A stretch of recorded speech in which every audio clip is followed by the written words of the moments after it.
longer on the couch with Lisa B, but Lisa B online. But I'm not here to talk about myself. I'm standing here in the Brown-Blueford Foundation with Miss Jeralynn, and she is such a beautiful and a warm person, and she has such an awesome story to tell. Jeralynn, can you tell us about your foundation? Yes, thank you, Lisa, for having us. The Brown-Blueford Foundation, where we're housed at the Brown-Blueford Center for Justice, a place to help heal the community. Alan was my 18-year-old son. On May 6th of 2012, the Oakland Police Department killed my son. Since then, along with the community, family, and loved ones, we have formed a Justice for Brown-Blueford Foundation. We're here today because on December 20th is Alan's birthday. That's all right, baby. It's all good. Let them know. Instead of falling in our tragedy, we stand strong in our testimony. So here with the community, family, loved ones, supporters, we've come together to give back to those who have lost their loved ones. Today is December 18th. 3 years ago, we were at Laney College, where we celebrated Alan's birthday. Our keynote speaker was Angela Davis. The community, union members, family members, people from all over came to fight and speak out against this unjust that we all suffer. Yes. You know, Lisa, when it first happened, I felt as though people didn't understand, and they were ostracizing me and saying, why did that happen? But I know I have to stand and take a stand. Alan can't speak anymore.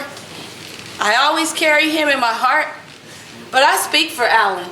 I am Alan Blueford. Absolutely. And the world will hear of his story. Yes. And I am a strong believer in God. Yes. Amen. We did sue the city of Oakland. We did take a settlement. But my faith tells me that there will be justice for Alan. You see, there's no statute on murder. Right. And a lot of people think that it's said and done. But it is not said and done. And as God is my witness, I will fight until there is justice for Alan. And I truly believe that the God I serve will give me justice for Alan. Well, you know what? You already have the justice. It's just in the making. And you know, today we're having this celebration of life for Alan. So what I want you to do is tell us a little bit about Alan. Alan the person. Well, Alan was I know he was a beautiful person because you're a beautiful person. Thank you. Yeah, you can see how cute he is right here on my shirt. But Alan was a fun, loving, strong young man. Alan brought people together all the time. He was the friend that everybody wanted to have. He was the favorite from everybody. He got whatever he wanted from his dad, his sister, his brother. Everybody just was drawn to Alan. Alan would say cute things like, you know, I talked to my friends and I would say, get out of the room. And he wouldn't get out the room. He'd say, no, I want to listen. Or he'd say, Mom, I just want to hang out with you. And he is hanging out with us in our heart. Alan has made all kinds of accomplishments in his life. He was a 3.0 grade point average student. He won championships for teams that he played on. Wow. Alan was just an all-around great guy. And when he was 7 years old, his dad asked him, Alan, what do you want to be when you grow up? And he said, I don't know, Dad. But whatever it is, it will be big. Amen. And it's big. And it's big, absolutely. You know, there's a lot of people who have lost their children at the hands of violence, but it's even worse when you lose it at the ones that you pay their salaries. Absolutely. You understand what I'm saying? Because you look to them for protection, you look to them for guidance, you look for them to be an asset to the community and not for them to come in and destroy your life. Absolutely. We pay them to protect and serve. But unfortunately, in today's society, they shoot to kill. This is not something that just happens out of the blue sky. This is something that happens every day in every city of the United States. And we as a community, as a family, as a people, have got to unite and say no more. That's why here at the Brown-Blueford Center for Justice, my co-director, her name is Molly Costello. She was an RN for many years, but when this happened to Alan, she stepped out of her job in her community and stood up for Alan. And she and I went to Washington, D.C. We met with Obama's assistant. We met with the Department of Justice. Yes. And they told us it was only so much that they could do. But we are strong women of faith. And we decided that it's not going to stop there. What we have to do is change the law. Let me ask you something right there, because you're talking about changing laws. And what we're talking about is changing laws that were never instilled to protect black people or African American people or people of color. So tell me what obstacles you faced in trying to get justice for your son through the legal system, and what were the steps that you had to take so that other parents that are out there who are in the same predicament can have a clue of what they're facing. Because I've come across quite a few people. Actually, I had an employee one time of mine who was gunned down by OPD. And it was devastating to me to find out, but I can't even imagine how I would feel if it was my child. So what are the steps that you take when you go through justice, and what kind of treatment did you get? Or was it your word against his word, and because he was a police officer, what was I guess what I'm trying to ask you is, what was the scales of justice like for you? Well, first of all, I have to tell you that when you lose a child, the pain is unbearable. It's a very difficult thing that I wouldn't wish upon anyone. But let me tell you, the first thing they do when they shoot your loved one is they victimize the victim. Absolutely. They begin to start telling all kind of stories and lies. They begin to hide evidence. They begin to tell you things that are not true. They plant news feeds and things out to the news that say derogatory things about your loved one and your families, but you cannot listen. Right. Excuse me. You have to take a stand. You have to ask the questions. You have to get in their face. You have to follow through. And sometimes that's not enough. We started out at the city of Oakland. We talked to the mayor, who told us that she's going to treat families different. We talked to the city administrator. Was that Kwan at the time? That was Mayor Kwan. Okay. We talked to the city administrator that said she believes her cops. We talked to the police chief, who said that this was justified. So you were just a lie. We went to the DA, who said this was justified.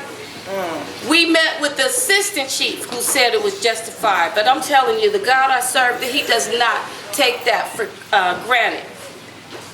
Mayor Kwan is no longer the mayor. Right. Police Chief Howard Jordan was fired. They never say that. He said he stepped down for medical reasons. Right. But yeah, it's because all the lies that he told came to fruition. We found out the truth. The assistant chief resigned after 2 days. The city administrator got fired. So all the people that had things to do with Alan's case are no longer in office. But God said he make your enemies your footstool now. And I stepped right all over them. That's right. That's why I went from the city to the White House. You cannot, you have to get your own answers. You have to hire an attorney.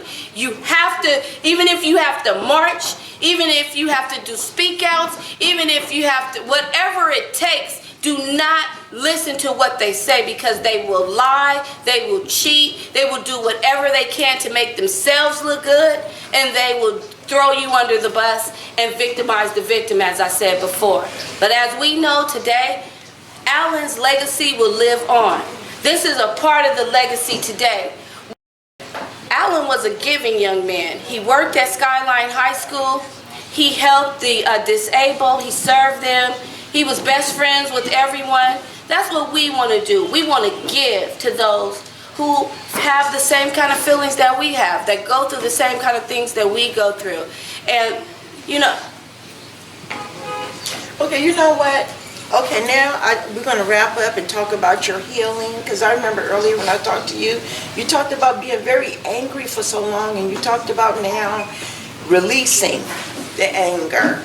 And then I just want to ask you, after we talk about that, how can people get in touch with you to donate to your foundation? Because Lisa B Online has 44,000 monthly followers. Wow. So we want people to give, we want people to support you, because even though you might feel a certain way, there's people who can identify. Absolutely.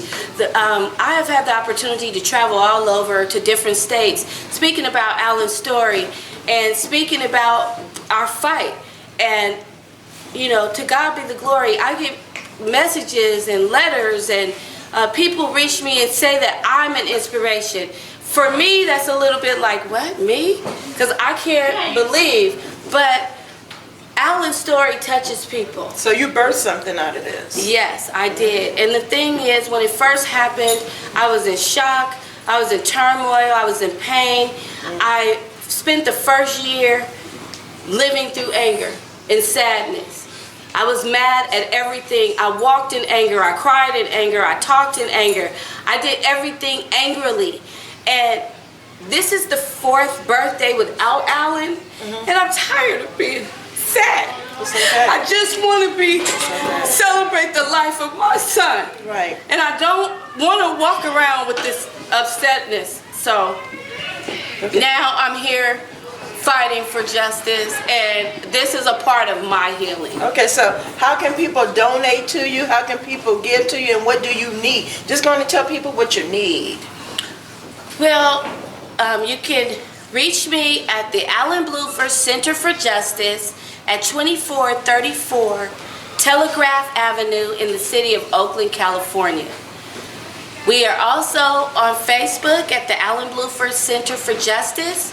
We also have a Facebook page for the Brown-Blueford Foundation, which is housed at the center. This center is here, donated, and set here for a place to help heal the community. We have several different outreaches, so we have people come in all the time, and we do what we can to give back and to help them. I'm also on IG at BabyQT, and that's BAYEBEEQT.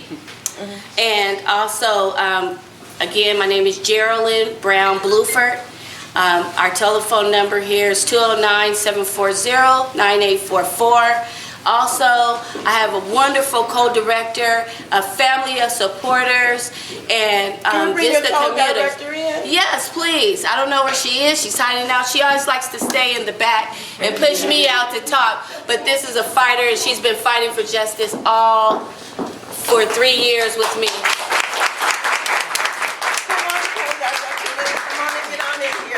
We couldn't do this without her.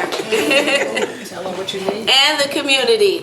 So we just need support for all of our outreaches, which is healthcare, counseling, inspirational speaking, fighting against police terror, which is a big thing. If you want to battle back, you got the right. They took the wrong boy, but you got the right sisters here. We'll go fight all the way with you. Okay. And we want to encourage all the mothers out there. We want to encourage all the mothers out there, or the fathers, grandmothers, aunties, uncles, friends, whoever you are. If you have lost someone to violence, please come reach out to Jeralynn. Come help unite yourself with her in this cause. God bless you. And as always, we're going to leave you with this. A soul saved beautifies a community. Hashtag me, Lisa B Online. We love you, and it's a wrap. Blessed 2016 to you. May God use you.